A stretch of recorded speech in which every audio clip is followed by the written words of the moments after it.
مساء الخير على الجميع، ورب الكل يكون بألف خير وصحة وسعادة. فيديو جديد أتمنى من الله أن ينال رضاكم وإعجابكم.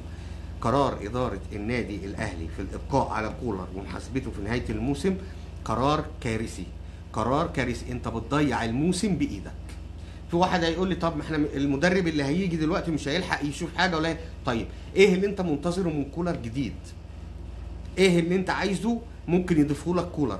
إيه أسوأ من كده ممكن يقدموا كولر بعد اللي شفناه في ماتش بيراميدز؟ منتظر ايه يعني؟ منتظر الاداء يتحسن مثلا مع صن داونز، مثلا الفريق اللي بيلعب كوره من لمسه ولعبه وبسرعات بسم الله ما شاء الله، وكوره حديثه وكوره على الارض وكل حاجه وشوط من بره وكل. منتظر ايه؟ ايه اسوأ من كده ممكن يقدموا كولر بعد اللي شفناه مع بيراميدز؟ ماتش 40 دقيقة فريق قدامك بيلعب ناقص منه واحد، انت مش عارف تعمل عليه هجمة منظمة. هجمة واحدة منظمة انت مش عارف تعملها عليه. مدرب افقد اللعيبة الثقة. ده وسام ابو علي، ده وسام اللي كان نص الفرصة كرة بتيجي فاول من بره عارفين ان هي جون، نص فرصة كانوا عارفين ان هي جون. ده وسام ابو علي، ده منظر وسام ابو علي. افقد اللعيبة الثقة، زائد ان في لعيبه خلاص فقدت امل ان هي تلعب مع كولر. مهما تعمل خلاص انت مش هتلعب، مهما تعمل انت مش هتلعب. فالمدرب ده من اسوأ لاسوأ. انا عادي ما عنديش مشكله لو سبت اي حد من الجهاز ادار المباراتين دول، انا ما عنديش مشكله. طبعا بطوله مهمه وعايزينها وهنحارب عليها، لكن انا مش هشوف اسوأ من اللي قدمه كولر في ماتش بيراميدز عشان اتمسك بيه واقول في نهايه الموسم لا انا 48 ساعه الفلوس موجوده اقدر اجيب مدرب وسي في عالمي من السيفيهات المطروحه. واحنا عارفين ان في اكتر من سي في مطروح، ولكن قرار الاداره بتاجيل كل ده لنهايه الموسم ومحاسبه كولر في نهايه الموسم، انا مش هستفاد، هطلع بموسم كارثي. المدرب ده لو جبت مدرب كان جه ما يديرش، يبص بس كده يشوف له تمرينه 2 3 مع اللعيبه دي ويعرف الماتش بتاع العوده، يعرف يحط ايده على ناس، مين اللي هيلعب معاه، مين اللي بيجتهد في التدريب. مش خلاص انا متنشن وعارف ان دول اللي هيلعبوا مهما عملوا. لا مش كده. كولر افقد لعيبه في النادي الاهلي الرغبه في لعب الكوره، افقدهم الثقه في نفسهم. انا بقولها لك والله متاكد من الكلام ده. قرار خاطئ وكارثي من اداره النادي الاهلي. ولكن للحديث بقيه بعد مباراتي صن داونز اللي بتمنى فيهم التوفيق للنادي الاهلي مش لكولر. بالاداء ده المدرب ده خلاص افلس فنيا، ما عندوش حاجه جديده يقدمها والله يا جماعه. نروح للموضوع الثاني. مباراة أمس بين نادي الزمالك ونادي حرس الحدود والكابتن محمد معروف. وربنا يديم المعروف يا كابتن محمد معروف. دايما حالات الجدل في الكورة واردة عادي، حالات جدلية بتحصل كتير جدا، ولكن انت قبلها بيوم لما تيجي تنتقد حكم مباراة الأهلي وبيراميدز اللي هو من حكام النخبة في هولندا وحكام النخبة في قارة أوروبا كلها، وتيجي تتهمه بالرشوه وتتهم ان هو قابض وتتهم ان هو كل حاجه بقى انتوا عارفينها، يعني يبقى انت حمار ما بتفهمش، يبقى انت حمار مع اللي شفناه امبارح. يبقى احنا عرفنا ليه ان انت حقك فعلا بتطالب بالتحكيم المصري. انت كنت بتقول شعارات بس، وكابتن ميزو بقى والكلام الفاضي بتاع المؤتمرات ده شعارات هوهوه على الفاضي. انت بتحب ده، انت بتحب المصري، انت بتحب المصري، واللي شفناه امبارح خير دليل. وراجع المشكله الطامه الكبرى ان انت بتتريق على حكم، على حكم ما عملش خطا اثر على نتيجه الماتش. بالعكس ده في اقاويل بتقول ان في خطا اداري ارتكب في الماتش ده، ان كابتن محمد الشيبي كان عنده انذارين وما انطردش. والله اعلم، بيقول لك التيلي سكرين بتقول في انذار لكن الحكم ما ايدش كده في قراراته، وهنشوف ايه اللي هيحصل. ولكن الحكم ايه اللي عمله؟ يقول لك الطرد كان ظالم. الطرد ايه اللي كان ظالم؟ هو طرده مباشر؟ لا. انذارين؟ انذارين يستحقوا الانذارين. حد اكد على الكلام ده؟ امه لا اله الا الله اكدت. مفيش محلل دخل قال لك الحكم ده اثر على نتيجه الماتش او ان الطرد كان ظلم، الا القلعه البيضاء. جماهير القلعه البيضاء بس هي اللي شايفه كده، هي اللي شايفه ان الحكم ده كان ظالم. اتريقوا على حكم من النخبه في اوروبا.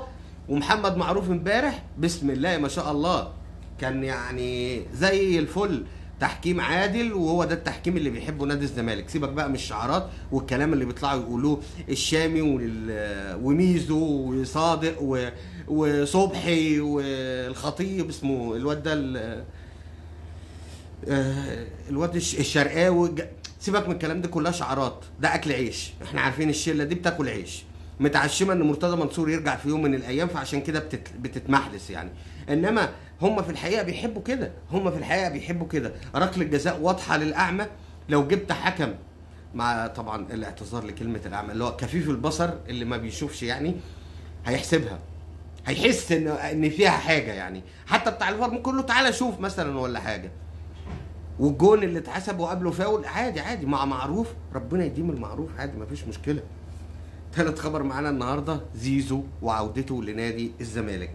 زيزو وعودته لنادي الزمالك. شفنا بلوجر ويوتيوبر كتير اتكلموا في موضوع ان زيزو ممكن يرجع لنادي الزمالك.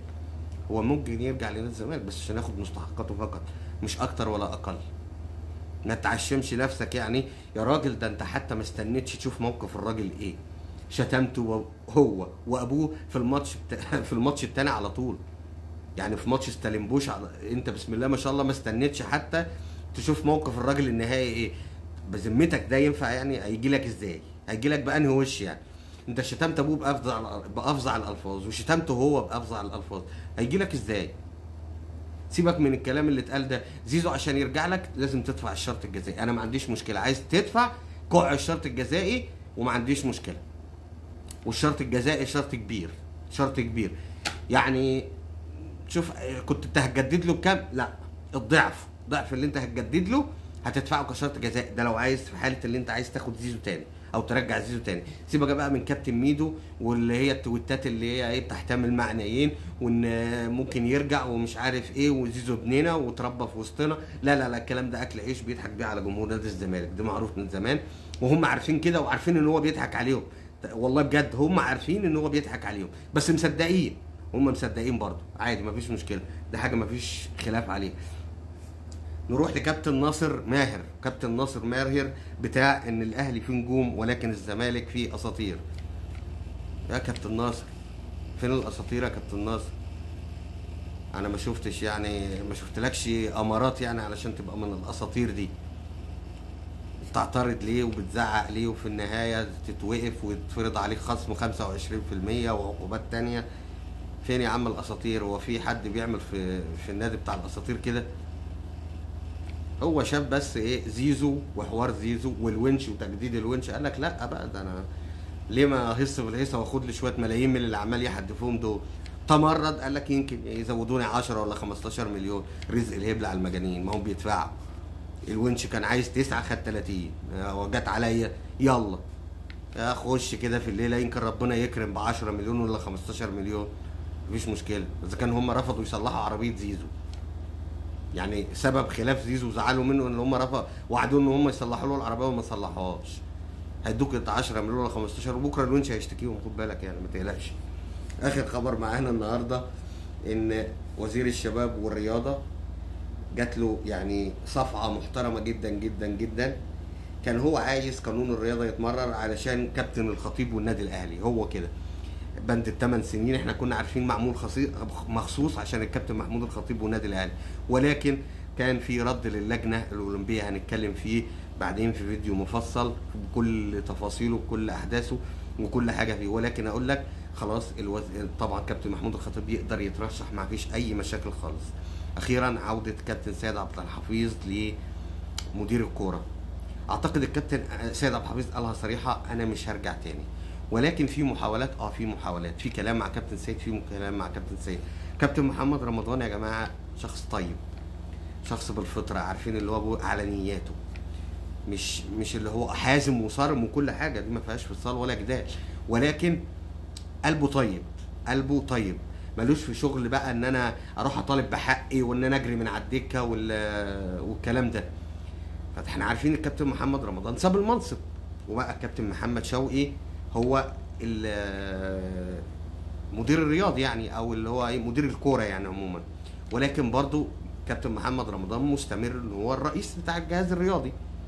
فانا بقول لك ان كابتن سيد رجوعه صعب، كابتن سيد رجوعه صعب، ولكن المتغيرات هنشوفها وربنا يسهل ان شاء الله الامور، ونشوف كابتن سيد عبد الحفيظ في النادي الاهلي من جديد. اشوفكم على خير، سلام عليكم.